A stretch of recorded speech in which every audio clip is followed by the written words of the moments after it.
lot of new things. I mean, it gave me new perspective. I've been watching, I've been looking at stewardship and finance, but from a spiritual standpoint, I saw something that Pastor Harp shared that was like, for me, revolutionary. I always believe in returning my tithes and offering. I always believed that. I never believed it was something to pay for, right? But I never pay attention to the offering part as not returning the offering because it's mine, but giving.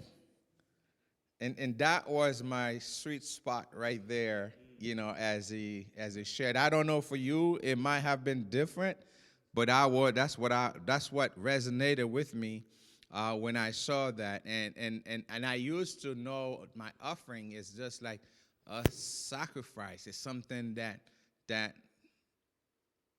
I know it could cause a lot of pain, especially if you don't have a lot of funds, right? But you still do it anyways, and that's where the blessing, comes in. And so I pray that you've learned things through the seminar in the past 2 days that have somehow revolutionized your life. And so this morning, we just really want to welcome you back here. And so we hope that you had a wonderful night, and then you also enjoy breakfast. How many of you enjoy breakfast? Yeah, the kitchen folks did a wonderful job. Like I tried some new pancake this morning. I'm not a pancake person, to be honest with you, but I enjoyed those. They were really really nice, and I enjoyed the breakfast. And I'm sure Pastor Harp, you enjoyed the breakfast as well, right? Absolutely, definitely.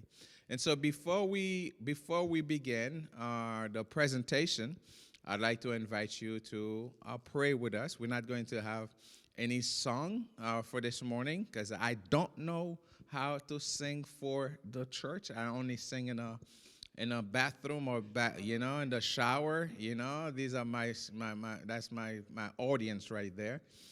But we can pray. Amen. All right, so let's bow our heads and close our eyes, and as we ask God for His presence here with us. Father in heaven, we want to thank you for waking us up this morning and put us on our way. It is a blessing to live to see another day. It tells us that we still have stuff to do here. Every morning we wake up, it means that you still need us to do work for you. Finance has been one of the things that cause a lot of problem in families, relationships, society. We see that people are killing for money. We see people are doing all sorts of stuff because of wealth and money. But Lord, you want us to have a different relationship with finance. You want us to use it to bless people, not to enrich ourselves. And so I pray, Father God, as those principles are shared with us, that we may apply them in our daily lives. I want to thank you for every single person here, and I ask, Lord, that they have already received a special blessing by just being here. But I ask additional blessings on their health, additional blessings on their spiritual walk with you, additional blessings in their relationship with the brothers and sisters, and also with their families. I also want to pray, Father God, that you will please visit with us this morning and let us know that you are with us and that you are blessing us. I pray for Pastor Harp as he presents, that your Holy Spirit will speak the words and principles that we need to know. Maybe there is one thing in particular that somebody needs to hear in order to revolutionize his or her life. Allow that to come from his mouth and let that person be transformed.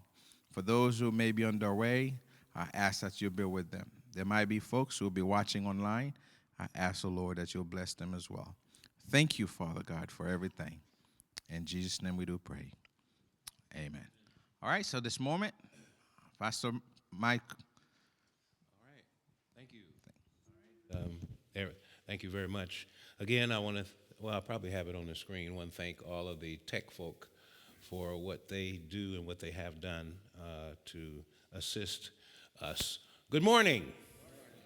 Happy Sunday. You thought I was going to say Sabbath, didn't you? I have done that because we find ourselves in so many different places. This is the team.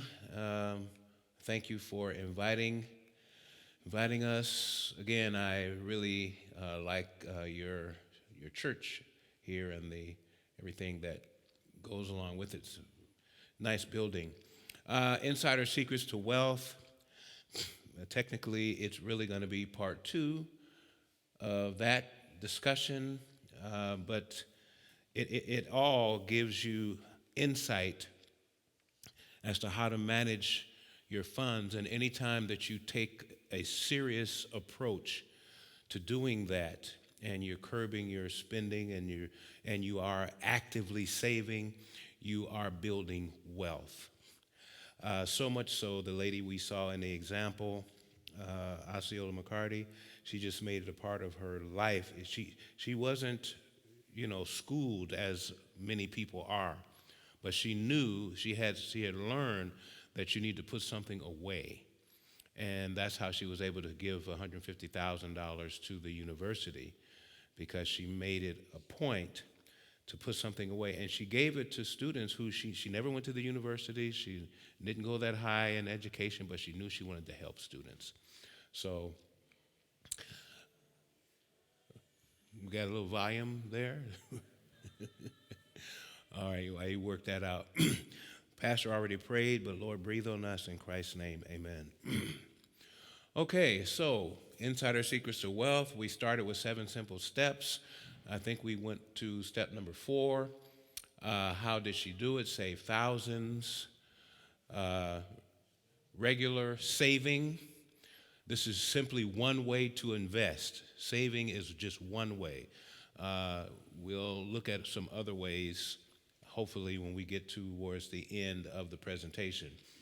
And compounded interest can be your friend. The idea is to start saving, and then when you get to higher amounts, you can speak to one of the bankers or a certified financial person, not just, so that you can, once you build certain amounts in your bank will start marketing you and say, well, you can invest here, you can put your funds there.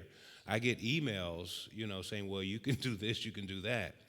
And that's when you want to put your funds in a higher interest-bearing account so that your money can begin to work for you. Just a regular savings account is going to get very, very, very low interest, But when the saving builds up, then you want to move that to a higher interest-bearing account, and you're not touching that. Okay, come on, you're moving too slow. So, several simple steps. We came down to number 4, avoid debt like COVID. And this is where we stopped yesterday, detoxing debt. So, detox means a process or period of time in which one abstains from or rids the body of toxic or unhealthy substances. Detoxification is what it can be called. So, what do you think that means in relationship to finances? I want to hear your definition. Come on, Pancake Field Saints. And by the way, I did enjoy my breakfast. Thank you to all the cooks. Okay, you don't borrow. Okay, based on this definition, that's a good point. What would you think? If you don't need it, don't buy it. If you don't need it, don't buy it. Anybody else? Thank you. Yes. Cut off your credit card. You remember that plastectomy, don't you? Cut up the credit cards. Yes, if that right eye offended, cut it out. All right, this thing is moving a little slow here. Let me try the other one. So, yeah, crushing debt. So here is our definition for detoxing debt.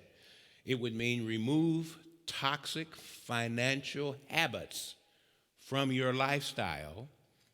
Cut up the credit cards, cleanse yourself, and move forward to exceed your current mindset. It's a change of the mind. So, freedom through self denial. Counsels on Stewardship, page 257. And the prophet to the remnant church says this: be determined to what? To never incur another debt. Deny yourself what? 1,000 things rather than run in debt. Is she trying to say something? The next sentence: this has been the curse of your life, getting into debt. Is she trying to say something?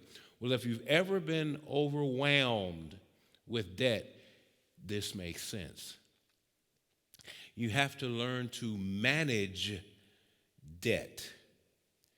And if you can stay out of it, stay out of it.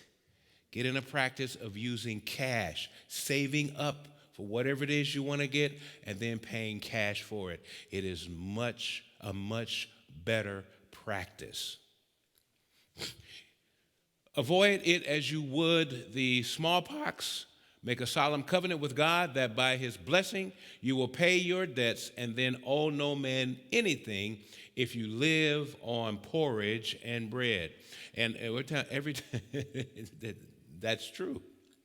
Because when you get into the debt snowball where you're trying to get out of debt, then you need to minimize what you spend on everything.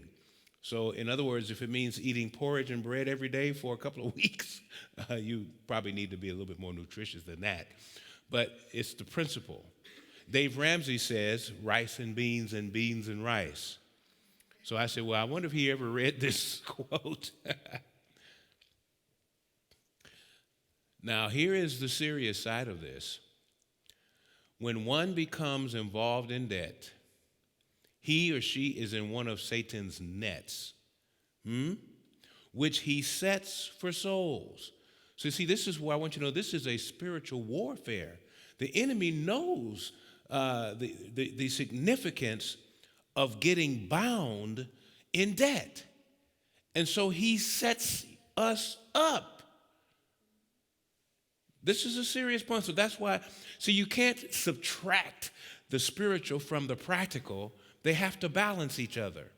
And so if you know the enemy is really after you, and that's why she said, bind your wants, because in us, we have an inert interest in things.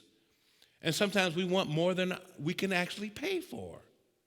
So he or she is in one of Satan's nets, which he sets for souls. That's when you see that other part, deny yourself 1,000 things rather than run in debt. So you have to be balanced when it comes to this. Because, most people buy their homes and they get in debt because it's a mortgage. I don't know a whole lot of people who can just say, okay, I like that house. How much is it, $500,000? No problem. Bam. I'd like to be able to do that. But I have to go the traditional route. Go to the bank, apply for a mortgage, put X amount of dollars down and get a livable mortgage, something you can live with and afford. But the difference is a house appreciates. It is supposed to. Back in 2000, 7 or 8, when the housing market crashed, you couldn't put your trust in property. People were upside down in their homes. And so it was like, wow, we have nothing. See, I guess my great-grandparents and people who are of the gray hair and is basically their parents, they operated on the save up the cash and buy what you need method. That is actually the best way to go. And if they had a farm or if they had a house or property, and if something happened where there was a crash to their income, they would sell the house or sell the farm, and whatever the equity that built up over time, they would take that cash and pay off debt. And then they would do the next thing, downsize, buy something smaller, something affordable with the equity that they pulled out of the sale. Okay, that's kind of basically how it worked. Um, when the housing market crashed, they had no equity. You had these big houses and they weren't worth anything. So you can't trust in man's system. Only what you put in your mattress will last. No, I'm kidding. I'm laughing, but some people still stuff money. You know, if you don't do it, please be safe. Have a safety deposit box or put it in the bank. Or I was growing up in Cleveland, Ohio, and I was watching the news, and they were tearing down this old house on the west side of town. And they had the big wrecking ball, you know, and you saw the big crane, and that ball hit the house, and money went flying everywhere. The person who was there was a miser. Anybody know what a miser is? What's a miser? Hoards money. Is anything wrong with hoarding money? I want to be a miser, but not to such an extreme that you know, kill everything else. But yeah, they were putting money in the walls. And some people, you know, and the person lived there for years and then died. Nobody knew about it. And when that big ball hit that house, money went flying everywhere. They said people came from the woodwork. The police were trying to stop people from grabbing that money. And I said, where is that place? It take me about a half hour to get there. All right. You see student loan debt right there. Well, you see all kind of things: government, liability, credit card, overdue credit card, repayment, all kind of things. But student loan debt is a very significant thing. The thing is, please, if you're going to go to school, please figure out a way to pay as much of your tuition as you can by working it off, working to get money to pay for it, because it is, I guess I would call it a trap. Because what happens is, I'll tell you the outcome, the reason that is so significant. You don't have to pay it till, well, in the U.S., until 9 months after you graduate. So you go to school for, and if you don't finish, then it becomes due 9 months later, even if you only went 2 years. But if you're there for the full 4 years, and I don't know how much you say you borrow, $25,000, $50,000, whatever, doesn't come due until 9 months after you graduate. If you don't have a job, it's still coming due. All right, number one. If you don't have a significant job, it's still coming due. What happens is they send you all kind of paperwork saying that if you're not working or if this, that, or the other, if you have problem paying your loan, then you can apply for forbearance, which means you don't have to pay it 9 months after you graduate. You can pay it 6 months or a year later. You can start paying. But what the significant point is, the interest accrues. The interest still builds up. So if you wait a year, they charge you interest for all of that wait time. And there are people right now who owe $100,000 in student loan debt, and they graduated 20 years ago because they kept forbearing. And so then, you know, when it gets to the point where they get into default, it affects their credit. They can't buy a house, can't buy a car. And let me tell you something. And Dave Ramsey was right. Some people had a student loan so long, it's like a pet. Just stays with you.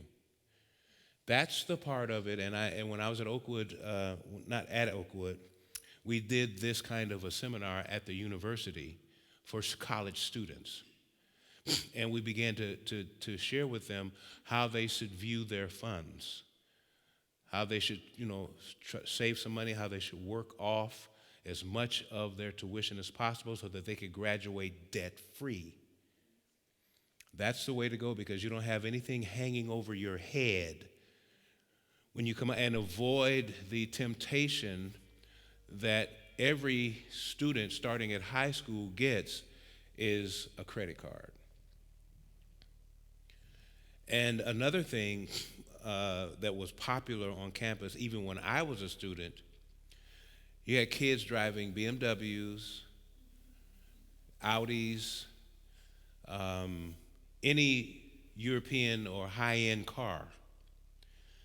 Some of them, literally, their parents could afford it. Dad and mom just sit here,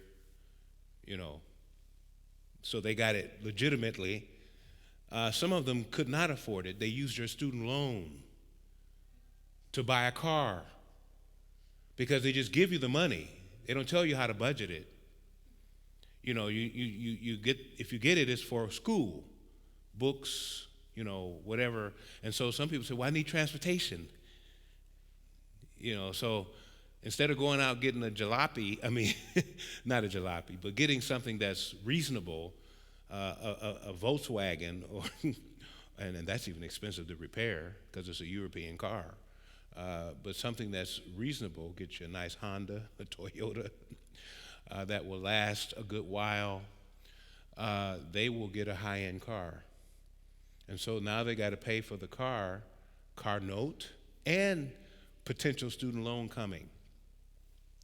How to spend the money, how to budget so much for food, how to budget so much for clothing, and most of them are staying in the dorm, but if they're not staying in the dorm and then they're staying off campus, so then you have your rent to pay, and if you're sharing an apartment with a friend, you got friction sometimes there, because if they don't keep up their end of the finances, then you got to fight. You got issues. Sometimes you have to work through all of that. But finances are the most important thing that you can control. You can control. And if you don't, and if you think it's easy to spend somebody else's money, what I mean by that is getting the student loan and getting everything that goes with that, brand new stereos to put in the apartment, whatever, you've got to think delayed gratification. Just like you got to wait for that degree, you got to study for that degree. Each class, one class at a time. That's the way you have to think of money. One thing at a time, this little bit, that little bit. What is my ultimate goal while I'm going to be in school? I want to spend less money. If I have to borrow, I want to borrow the least amount possible. So where am I going to work? How much is that going to be? How much I'm going to put that on school, on classes, or whatever? And if it ends up that what mom and dad sends, what I'm working to contribute towards the tuition, and if I can get a grant that doesn't have to be paid back, I will look for that. Every other way to afford. And then if I get down to the fact that, well, I'm $2,000 short, well, maybe I can borrow that, because that would be more manageable. And then guess what? You don't have to wait to pay it back. You can design a way that you can start paying it even before you graduate, or as you graduate, hey, I need to knock this out. And so we're going to talk about how to detox debt.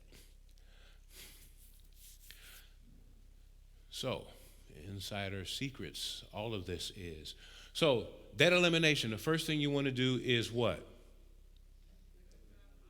Yeah, because you want God's help. All right?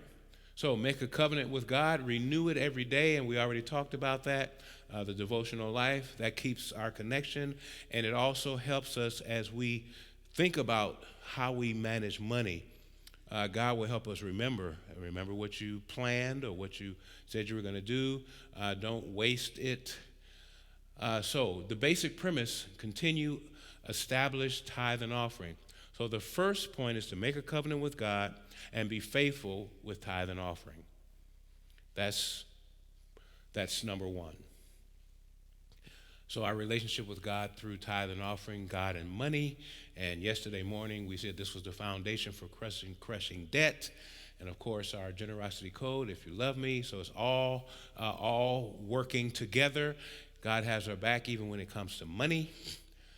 And so that's number one. Start with the Lord. Number two, declare a moratorium on any additional debt. What you're doing now is you're setting yourself up for getting out of debt. So a moratorium means you're not going to acquire any new debt. So put the credit cards aside.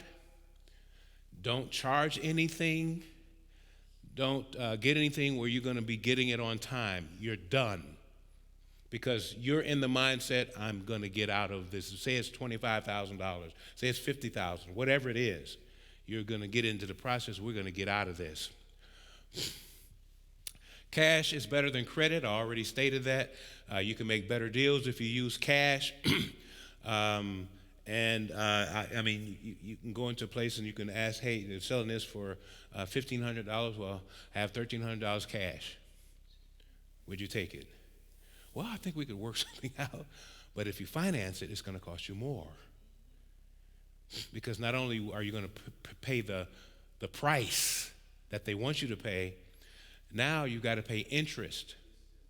Now, one thing is that they do is 90 days same as cash.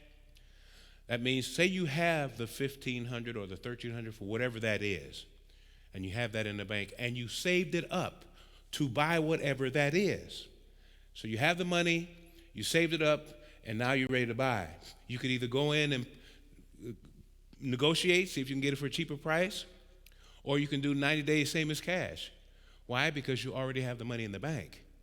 So you have 90 days now to build up some other income, maybe income's coming in that you're putting away for savings. And so you can, for 90 days, you can use their money, and then when the 90 days is up, pay off the balance. Pay the whole thing. No interest. That's, you have that little bit of a flexibility on some of these items. But don't get snagged, because life happens in the midst of time where you might end up, something else may go awry, and now you have that outstanding item, and now you can't pay it off in 90 days because something else has arisen, and you've got to pay that. And then once that thing kicks in, the full interest and everything else goes along with it. Whenever there is something dealing with credit, the interest is what's going to get you.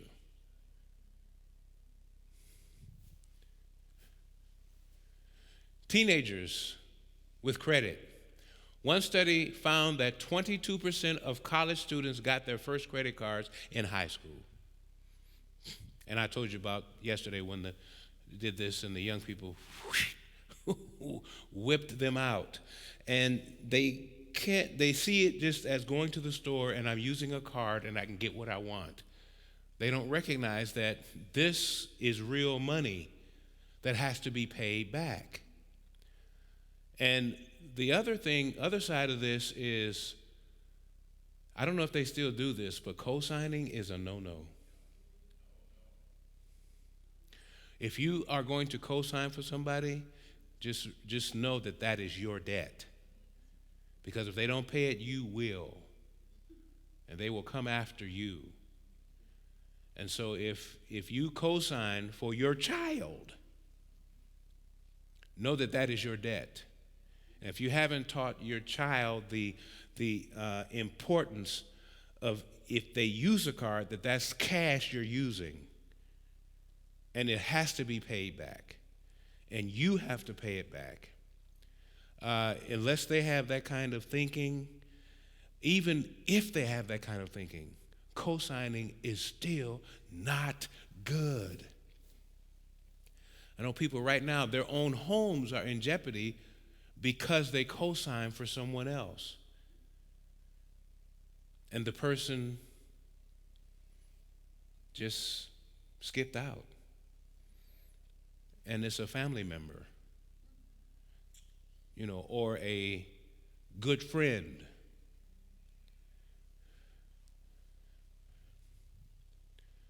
Keeping up with the Joneses. Somebody said that at breakfast this morning. We keep up with the Joneses by borrowing, but if you were to get a glimpse of their finances, you find that they're deeper in debt than you. Credit enslaves people. This is Bible. And here's the text. The borrower is the slave of the lender. Has anybody ever loaned anybody any money? Did you get it back?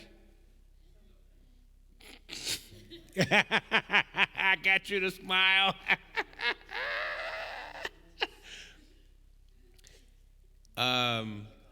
This text is real. See, we're talking about relationship, aren't we? The thing that God is most, his desire is based on relationship. This can kill a relationship because no longer are we friends, equals, but now one is the master and one is the slave. And if a person has ever borrowed from you and you haven't gotten it back, and sometimes you don't hear from that person. I know members who have changed their churches because they owe money to a friend. And so they skip out, they go to another church because the friend is not at that church. They stop answering the phone calls because they owe money. It changes the relationship. So my wife and I, years ago, stopped loaning money. People would say, I don't know why they would come. We didn't have a lot of money. We didn't have, we were struggling students. And they would still come and say, can you loan us? And we said, I'm sorry, we don't loan money. How much were you? I said, well, we'll take it and we'll pray about it. And we'll see if we can give you something. It may not even be what you're asking for. And we may not give you nothing. It's based on what we can afford and what our budget. And so we would go pray about it, look at the money that we've planned to spend. Can we do without this in the savings or whatever? And whatever their need is, we'd ask the Lord about it, and then we would consult with each other, think about it for a day or two or a week, whatever, because you don't have to be in a hurry to give money away. You can take your time, and then if you're convicted that hey, this is the best thing, so we'll say we can give you $50.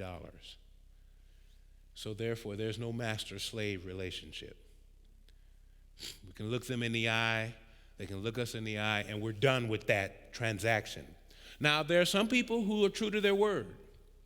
I'll give you this back in 7 days. And they do, they come right back. But then next month, they're right back and they're asking you again. Something might be wrong with that. They're not learning how to manage properly. A thought just came and, Lord, bring that back. That was important. So borrower slave to the lender, borrowing and, it'll come back. So debt elimination, under number 2, so you're not going to borrow anything else because we're going to get out of this debt. Have a garage or internet sale. So purge the house. There may be a lot of mysterious items that you've got hidden away in the attic, the garage, basement, storage units. Some aren't even open, things that others might want, and we're not selling. And so Sell them on eBay, Amazon, OfferUp, or whatever. Whatever. If you do go this route, just make sure it's the safest way to meet somebody to handle the transaction. These ways are like eBay and Amazon. That's through the mail. They pay for it first. You get the money and then you send the item. There's this one place where you meet somebody somewhere in a parking lot. That's becoming to be dangerous. People have robbed people like that. One guy was supposed to be selling a car. A guy brought his car there, and they robbed him. They robbed him and took the car. So you got to be safe whatever you do. Just snap a picture like we did downstairs with the young people. You may have treasures in your house you don't even know about. Eliminate the things you can live without. You might have memberships that you're not even using. Magazine subscriptions. Cut all that out, which may be whittling your budget down. So have a garage sale, have a yard sale. You'd be surprised how much you can gain from that to whittle a lot of things down. So that was step 2. Step 3, list your debts, your balances from smallest to largest. And I call this getting snowball ready, or what Dave Ramsey calls the debt snowball. It's where you start with a little bitty ball, and then you keep rolling it in the snow, and it gets bigger, it gets bigger, it gets bigger. So what that means is when you start paying off debt, you pay off the smallest one first, and then you get excited. I paid that off, so let's get to the next one. And so the idea is that it gets larger and larger until you paid it all off. So we're going to do a sample of that here. Okay, so number 4, take action. Get started. The first thing is to establish a starter emergency fund. Ramsey recommends $1,000. Well, if you can afford $2,000, you can do that. The point is that for any little thing that comes up, then you'll use that. And this is not $1,000 on a credit card. All right? Anything little thing comes up, you need to handle it. So that means you stop the snowball, handle the emergency, build it back up to 1,000, then start the snowball again. All right? And we'll show that in a minute. Number 5, now we start the snowball. So here is a sample of a list of debts that this individual has. The creditors are listed there on the left side, and those little black numbers there are the amount of months it's supposed to take to pay those off, potentially. Then you see the total debt owed to that creditor. Then you see there's the regular payment, and you notice everything is listed from smallest to largest. And then you have in this column the payment, and then plus a number, and we're going to talk about that in just a minute. Then what the new payment would be. So let's go into what we're talking about. So this is $11,000 in debt. All right, it's $11,000, and they're paying $640 a month on those debts. All right. The shortest one was not the shortest, but you see this one would take 18 months. That one would take 15. The car loan would take 22 months, at that point. So you see the little $200 that's been circled there. What this means is that you've gone through, because you stopped eating out, you've tightened up your budget. You're eating rice and beans and beans and rice. I know that's humorous, but what I mean is you've pretty much constricted all spending. And you find out that you have it's not extra, but you got it down, you got $200 now. So what you're going to do is take that $200 and add it to paying off debt. Now, let me pause right here, because there are some people who can't find the $200. So what do? That means they're upside down. So they've got to find another source of income. Dave Ramsey says, go deliver pizza. Well, you don't have to do that. You can find some other way to get money in so that you can put something on the debt. So if you have constricted and you found that we've got 200 or 100 or whatever it is, now we can throw that $200 against the debt. So now that that's said, so we got 200, so we're going to start with the smallest. We only owe $450 to Target. So with that 200 that we have, we're going to add that to that, and now the new payment is 225. And so if I'm paying 225 against 450, how long would it take to pay that off? A couple of months, right? So here's the new payment amount. So now you're going to be paying $840 a month on all the debt, okay? And so let's say we started in January. By March, that's gone. Okay? And so what happens here, something happens to your psyche, just like when you open up another savings account in another bank and you're starting to build wealth, even though it might be slow going, but you're putting money over there and you're not touching it. Now, once this happens, and in a couple of months, man, I knocked that out. Praise the Lord. Now you're getting excited because now you're ready to let's do this for the next one. All right, you get on a roll, and it's like the snowball picking up, extra snow. So now we take the 225 because the 840 is still what we're paying every month. All right, so we take that, now we take the 225, we move it down to here to this $40 payment, and now we're paying 265 against this 600, which is now 2 months shy, because 2 months have gone by. All right, so this is, and you can see now we owe 520, and so 265, what, 2 more months, and you're done with that. All right, so now we're into the month of May, but by March, whammo. So now we take that 265 and add it to the $75 payment, which now makes it, we're paying $340. We're still paying $840 a month. So now we got $340 against the MasterCard, which is by now we owe maybe about $500. So in a couple of more months, that's gone. All right? So, whammo. So we take the $340 now and add it to the $150 payment. By this time, you're down to $300 that you owe on the parents' loan, and the payment now is $490 that you're giving them now each month. And so, and this is in July, well, another month or two, and that's gone. So now, only thing that's left is what? The car note. And now you're paying $840 a month, which is everything here. And so you added the $490 to the $350, and you're sending all of that to the car loan. It originally was, you started, it was $8,000. Now it's down to $5,500. And so in another 7 months, that will be done. And so in approximately 14 months, you've cleared $11,000 in debt. In 14 months, you're eating rice and peas and rice. Make sure you get some broccoli in there.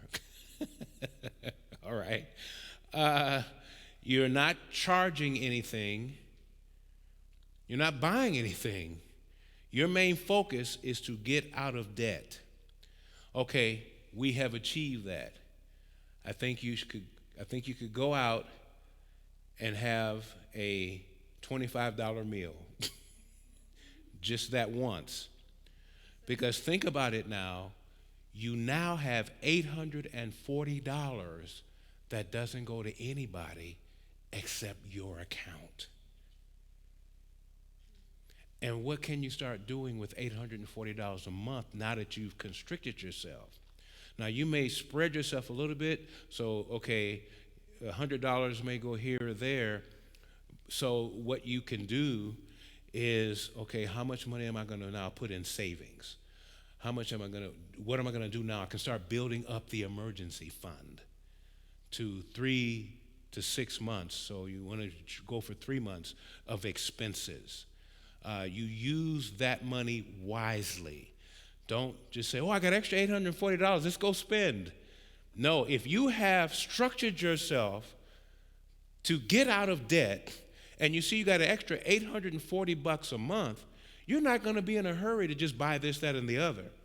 You're going to say, hey, I'm going to take some of this and I'm going to put it away, and I'm not going to touch it. Something for retirement, something for this, something for that, so that I'm going to just put it away. You may spread yourself, and instead of the 840, maybe you're going to just put 540 away, and the other would be for other expenses, whatever things that you may. You're going to save some money to buy clothes. You're going to save some money to do whatever needs to be done, whatever, expense repairs, car, whatever. But you realize that you now have that money. So you have crushed debt, detoxed it. And this is not a secret, but people don't realize that they can literally get out of debt. And there are people who've done it and who are living like this right now. Debt is no issue with them. I met a lady just last week who said, I've been out of debt for 20, 25 years. And it's wonderful. You know, if I want to pick up and travel, go somewhere, the money is saved. It's freedom. And so you have to think of money like that, because I have searched for the money tree and it doesn't exist. There's no pot of gold at the end of the rainbow. This is what's called the roll-up method, similar to the debt snowball method. If you want this document, you can do the same thing that we told you. Go to our website, which is nadstewardship.org. Click on the Stupid Money TV, and then click on the resources. This page will come up, and you can download the budget sheet, and you can also download that other roll-up method. It's just similar to the debt snowball. So now, step 6 is make adjustments when needed. So instead of 14 months, it may take 18 months. It may take 2 years. Why? Because somewhere in there you had to make an adjustment. Something happened, some type of emergency. You had to take something out of the emergency fund to fix something, to do something. So now you have to pause the debt snowball and now build back up the emergency fund to $1,000. Once you get back there, then go back to the snowball and keep doing that. So there may be some adjustments here and there. Be patient. It can be stressful, and it will be stressful at times. But that's why we have the Lord. Remember the combination, the Lord, the love formula, and our fellow man. Okay, so the Lord is going to help you, but you want to find somebody else who's on the same journey as you, and talk to each other, motivate each other. Hey, man, I'm struggling. That's money. I saw this. Man, I was tempted. I wanted to buy this. Oh, don't do it yet. Keep saving up for it. You'll get it. You need somebody to motivate you. Along with the Lord helping you, somebody else. Love God, fellow man. So we are in this together. Stay motivated with Jesus' help, and find others on a similar journey and encourage one another. There's some YouTube people. There's a His and Her Money couple on YouTube. They're not Adventists, but they're Christian oriented, and they talk about how to stay on this journey of getting out of debt. They're out of debt. They've been doing this for years, but they encourage other couples and anybody on this journey. And the thing is, you don't have to buy a kit from Dave Ramsey. We have some stuff available that you can buy that helps you with your finances. But if a person is upside down, they don't have any extra money anywhere, they got to find an extra job somewhere to get on this debt snowball, then they don't have the extra funds to purchase something. So the internet is rife with people who have done this, and you can listen to them. But just be careful. You don't want to get caught up in somebody who's going off on a tangent. So you've got to balance and weigh everything. But His and Her Money, my wife and I actually found that site. And I usually show a little clip of it, but I don't have time to do that today. So learn new ways to earn. We just said that. Proverbs 13:4, the soul of a lazy man desires and has nothing, but the soul of a diligent shall be made rich. There are some things you can do to earn extra money. Now, some people are retired, or physically unable, but there are many things that you can do to earn some extra income. Many people have found themselves in that way, and they end up becoming entrepreneurs because they develop something, and then it's sold like hotcakes over the internet. So ask the Lord to help you, think things through. It can be done. However, beware of the get rich quick schemes, such as multi-level marketing scams that make big promises, but can lead you deeper in debt. Very, very important. I know a young couple who, call us from time to time to see us. How we met them in Tennessee, and somebody had introduced them to getting into investing in Bitcoin. And they were having a meeting, and it reminded me of an Amway. I don't know if anybody ever familiar with Amway. Or you remember, yeah, you invite people over your house, and you try to sell. Now, the Amway products were good, but it's the multi-level marketing side of it that was a challenge. And so this couple, they wanted to invest in Bitcoin because her brother, was doing this. He was excited. Oh, we're going to make some money. And so they invested $2,500.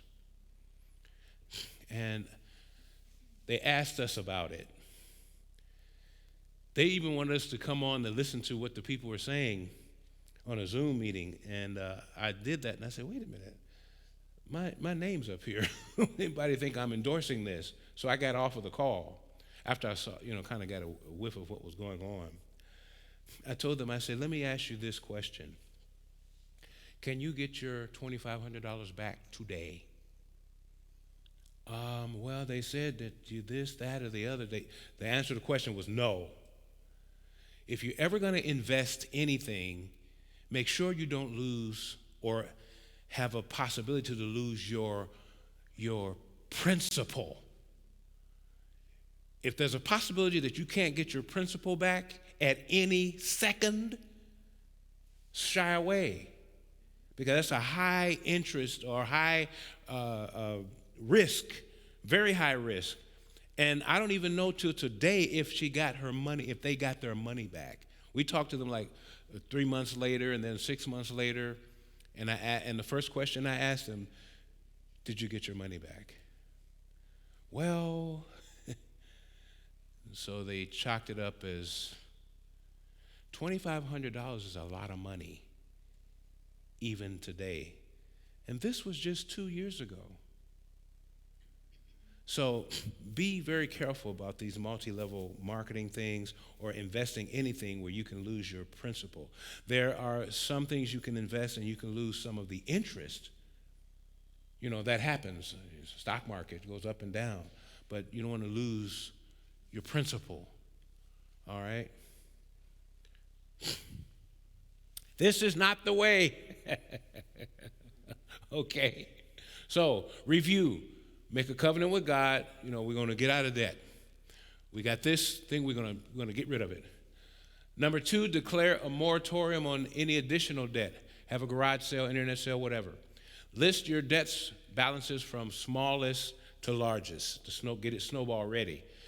Then take action. Start first, put the $1,000 aside for the emergency fund, or whatever. You could do $2,000 if that's what you want.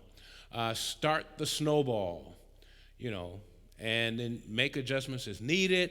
Stay motivated with Jesus' help and find others on a similar journey. Encourage one another.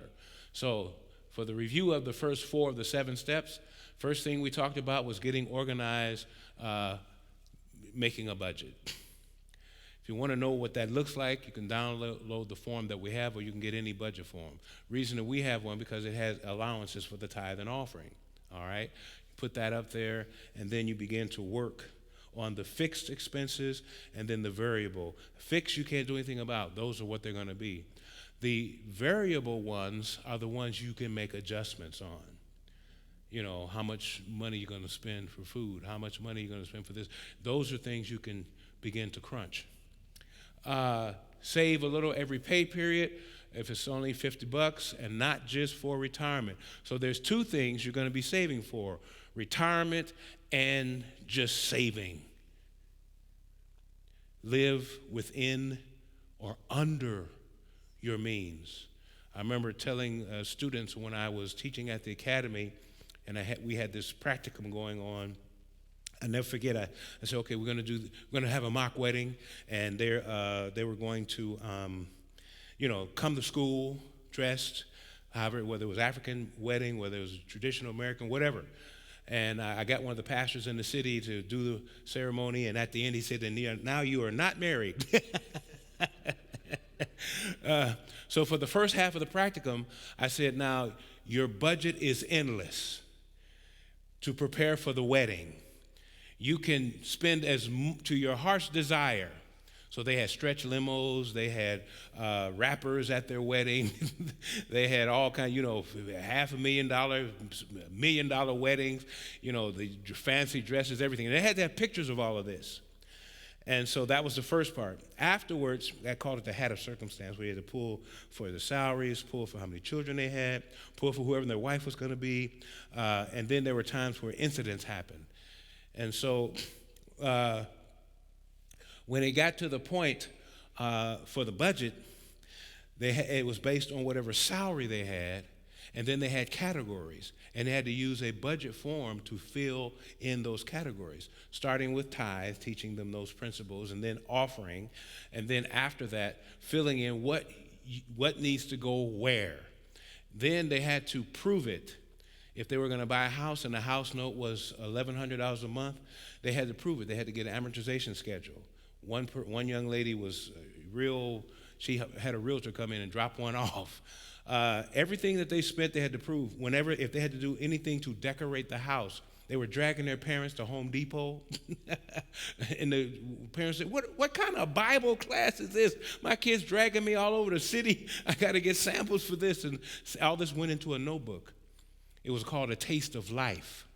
And so that it would be real to them. The kids got so excited about it.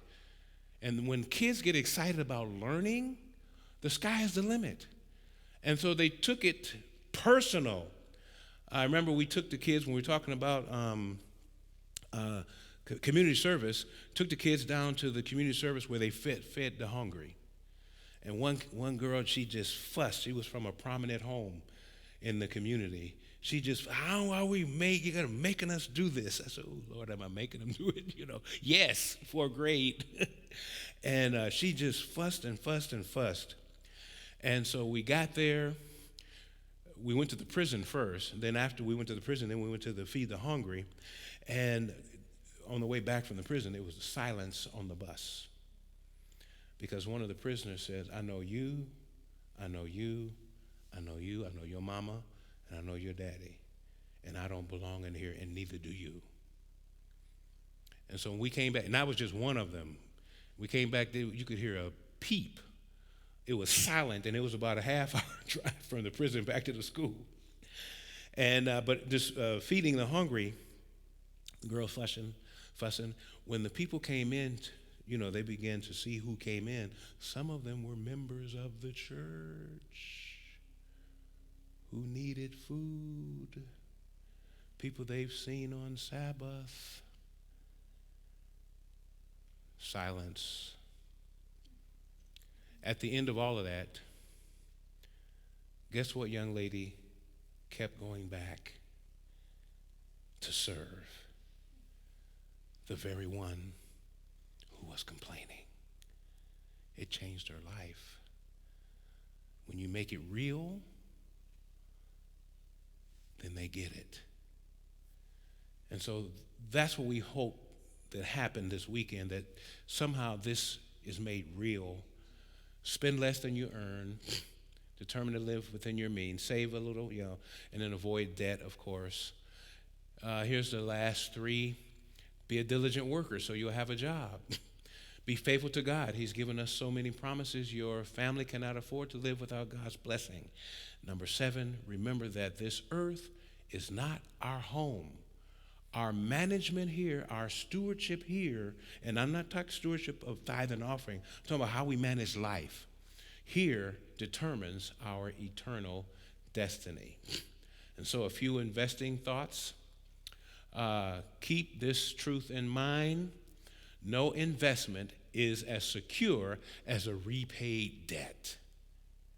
because that money is not going somewhere and you're not paying interest on it.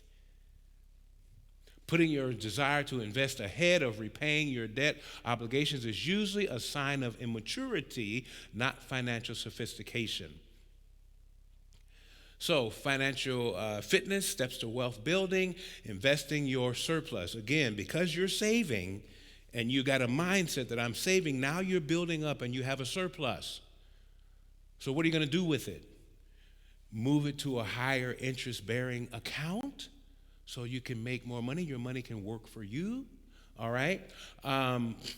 Invested in, this is where you would need an investment counselor, a certified person who will do you righteous. Learn about the various types of investments, lending and ownership investments.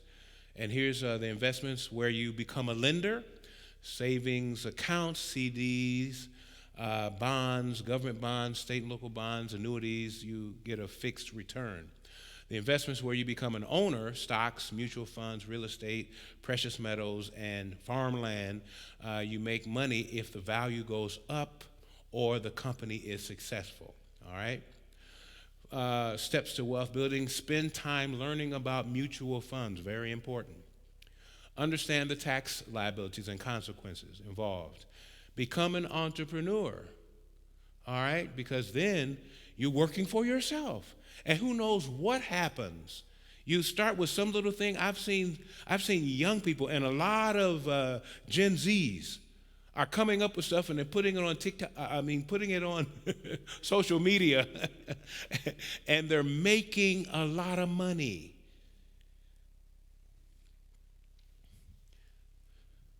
Diversify for safety. In other words, don't put all your eggs in one basket, all right?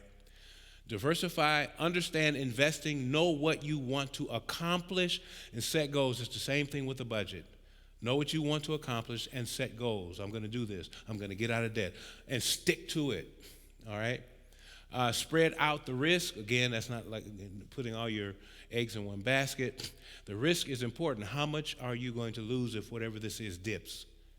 Not the principal, but how much interest could I lose? Because the interest is where you make money, all right?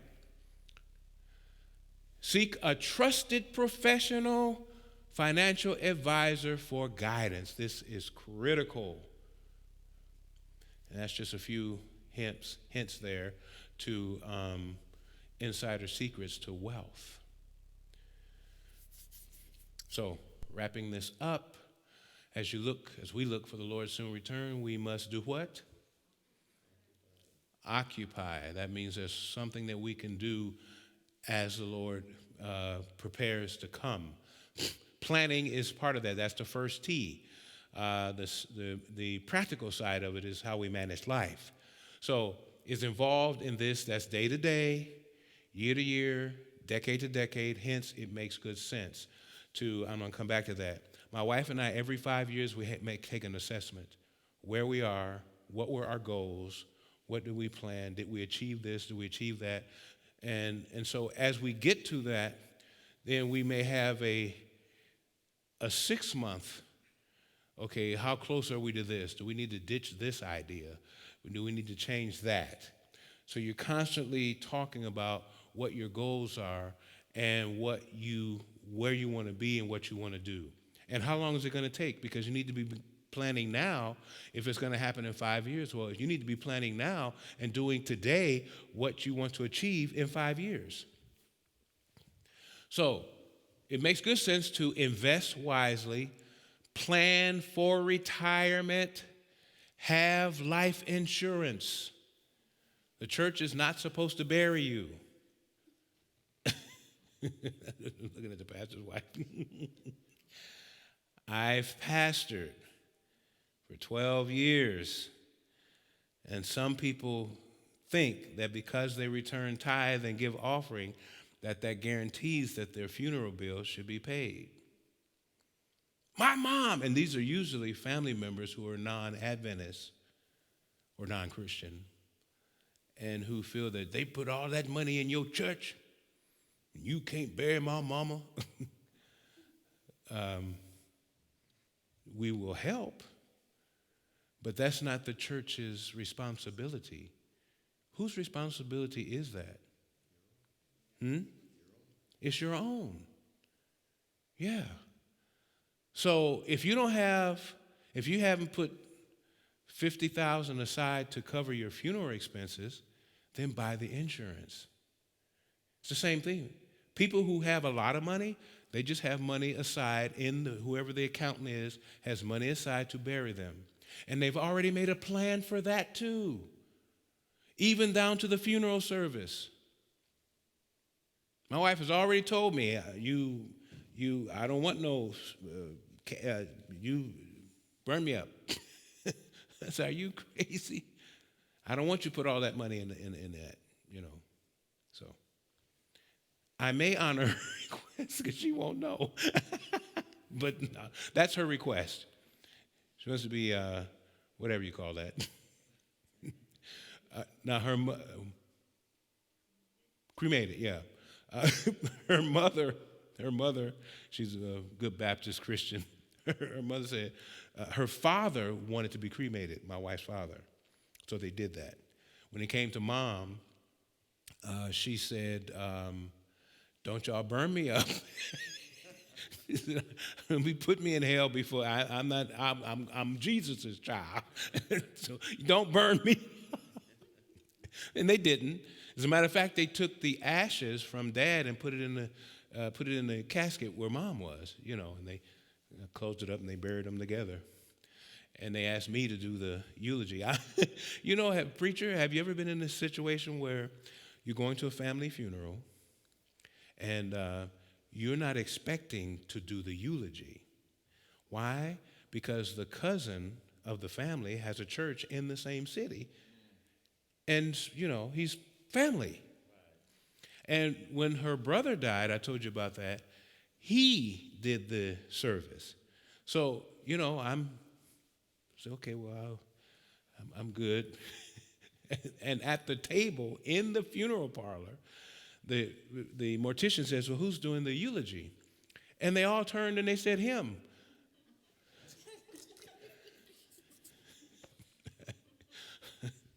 Talking about calling up some timber to come up with and the funeral was going to be in, like 4 days or so.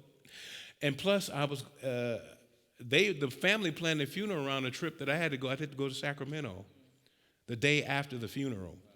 And, but anyway, the Lord blessed. But I'm just saying, be instant in season and out of season. All right, let me finish this up. Plan for retirement, have life insurance, and number 4, planned giving and trust services. Plan wisely. In other words, have an estate plan, have a will, a power of attorney, and a power of attorney for health care. Again, that's stewardship post-life. How you want your estate to be distributed. You make those decisions. And then have a conversation with your children so they'll know where the documents are, keep them in a fireproof safe.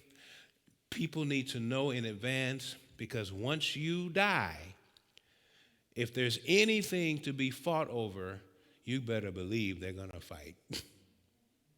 I was sitting at a dinner we had for the family, and we weren't too far from the family table, and we could hear them bickering. That was mine. Mama said I could have that.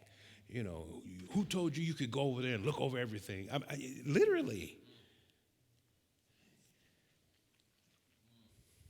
So if you make the choice, they can fight all they want. And some won't. Some will just honor what the parents asked. Okay, so everybody's not like that. So estate planning, your conference should have a plan giving trust services department, and generally, depending on the size of the conference and if their budget can stand it, they will pay for those documents. And so that's a benefit of the tithe dollar. I used to be the plan giving trust services director. I did it for 10 years. And at camp meeting, we'd have a will blast. People come in, get their documents done. I have an attorney right there, get them notarized, and boom. And we paid the attorney. They walked out with the documents, the people. So plan for the future, same thing Miss McCarty did. In 1994, her arthritis got to the point where she had to retire at age 86, and her friends at Trustmark said, look, you should need to plan now for what you want, how you want this stuff distributed after you die. And so the management of her property after death. So the banker laid out 10 dimes and she wrote on a piece of paper, on 10 pieces of paper, how she wanted it split up. 6 dimes went to the university, and the other 4 went for family, and the first dime went for the church. Second, third, and fourth dime went to family. The last 6 go to the university. That's how she did it. So estate planning is stewardship over current and final affairs, and it is another benefit of the tithe dollar.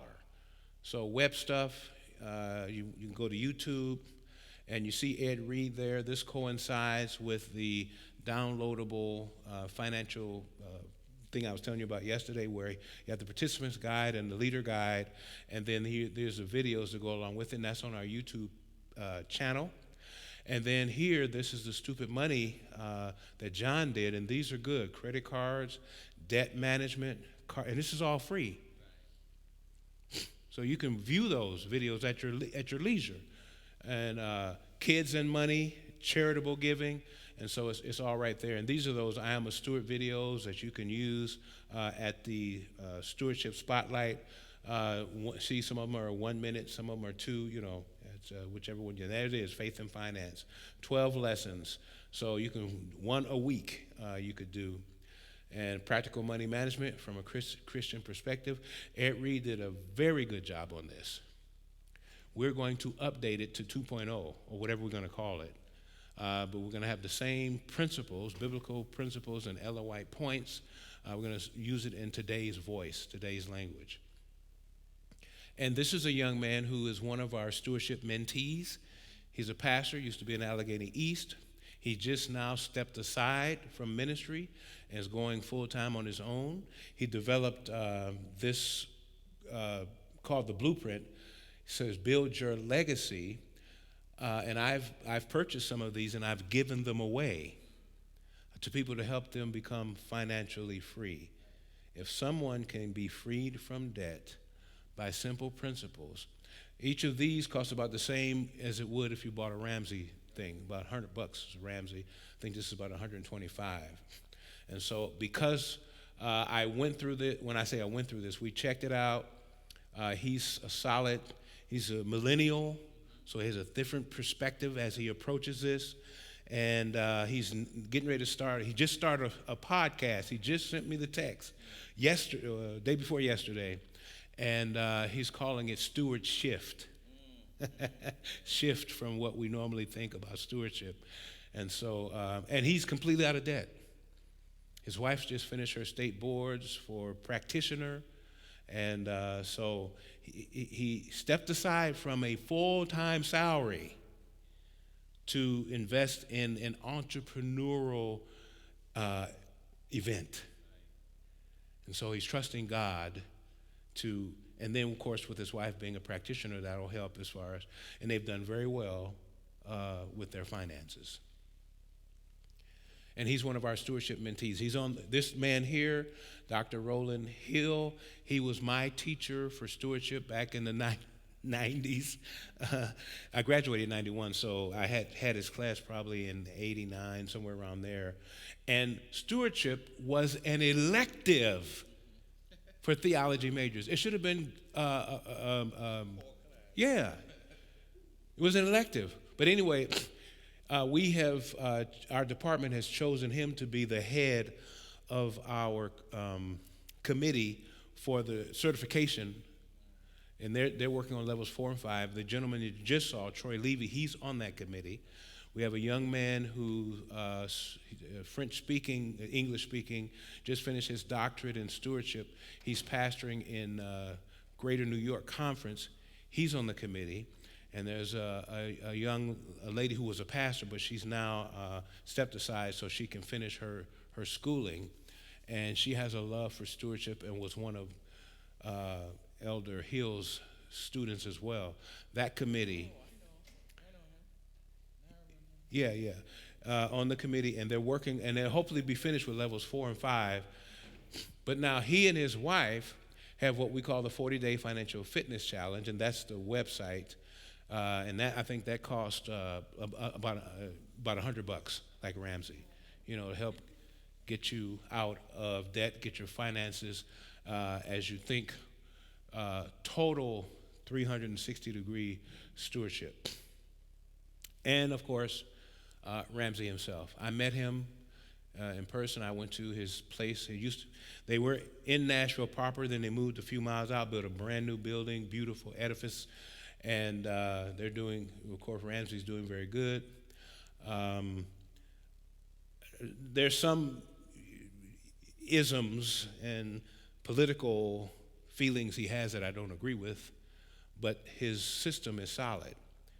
I went through it myself personally, so I know what is being taught before I recommend it to my members.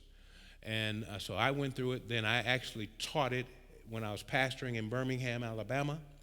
That was an interesting experience because there was a family where the mother had no sense of how to manage money, period. Every dime she got, she spent, period.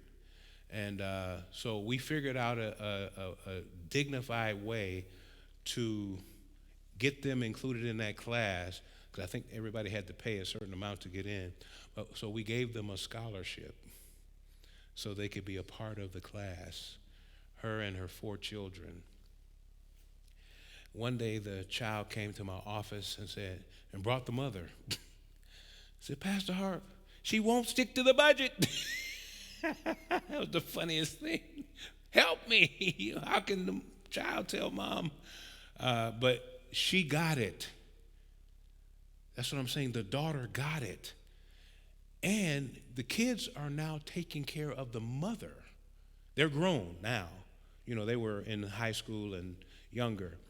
The son and the daughter got it. And they told me, he said, we don't get mom anywhere near money. We take care of her. Because whatever was in her is still in her.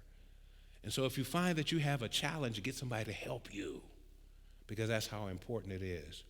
But my whole point is that little thing, that little class, that little thing that she said, the girl got it.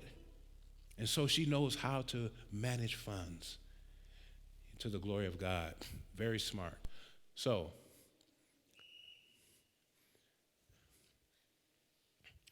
remember, a relationship first. And it's about time to wrap it up, right? Yeah. And basically, there's a few slides after this, but it's always about the relationship. Relationship to us and God, relationship to how we live our lives, every aspect of it. And I have a personal testimony in those slides there, but it's real simple. You might look down on your pastor for having a guy here that used to be a robber. Uh-oh. Don't tell me you're going to hold up the church. No, I used to rob God. I was taking the tithe and putting it on other stuff. After learning as a child, 12 years old, the importance of tithe and offering and doing it, when I got $10, dollar tithe, dollar offering, and I bet you the treasurers used to say, oh, who's it? But well, treasurers have a kind heart. They recognize a child who's trying to, and I followed that principle. And when I became an older teenager, then, I got involved with debt. That's why I'm so pungent about you dealing with it, because I got trapped. And it was because I didn't bind about my wants. I wanted a car as a teenage boy.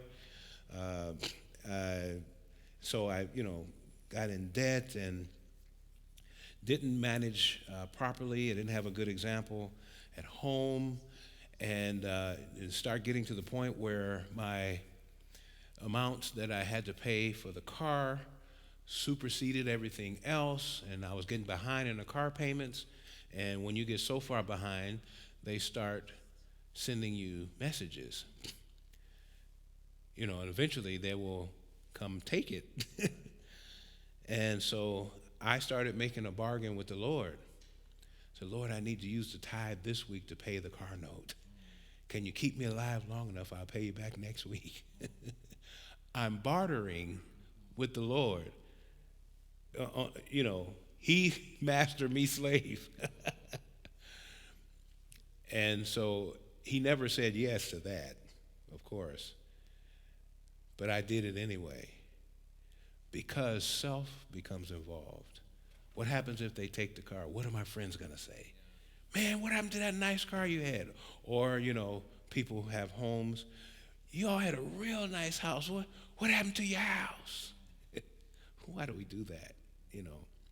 So bottom line is, I was fighting with this, and as the Bible even says, it's like when you're not faithful to the Lord, and that text that says, I will, we quote it almost every Sabbath,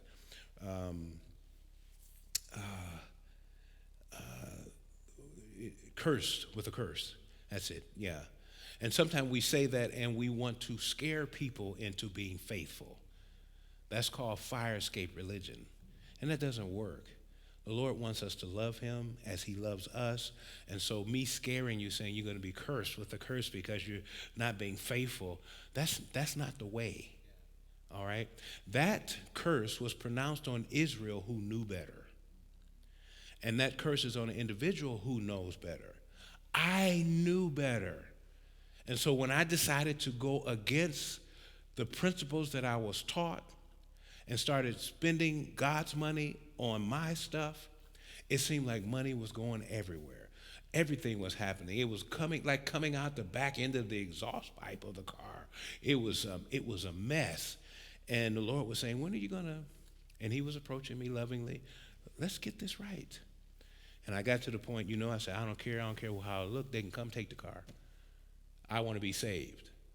And so I repented, and I started back returning tithes, giving an offering, and then everything else coming after that. Whoever didn't get paid at the end of the month, I had to make some kind of arrangement.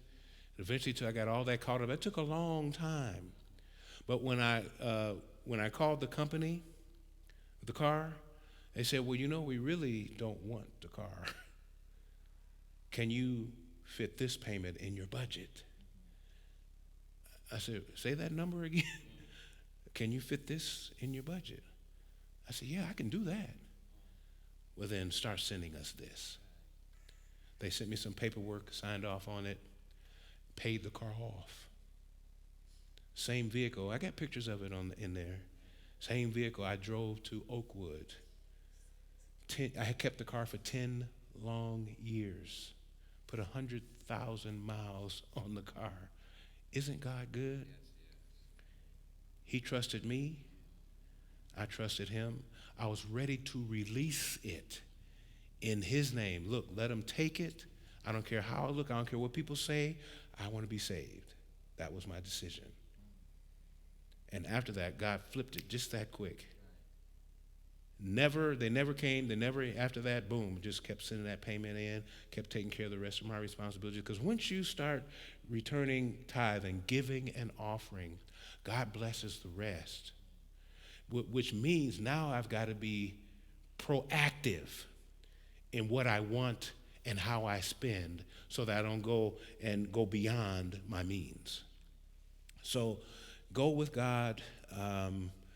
I pray that your life will be a blessing to others as well as him and yourself. And let's have a word of prayer. Father, thank you for this time that we've spent together with you. We're thankful for what you do for us. We trust you. In Christ's name we pray. Amen.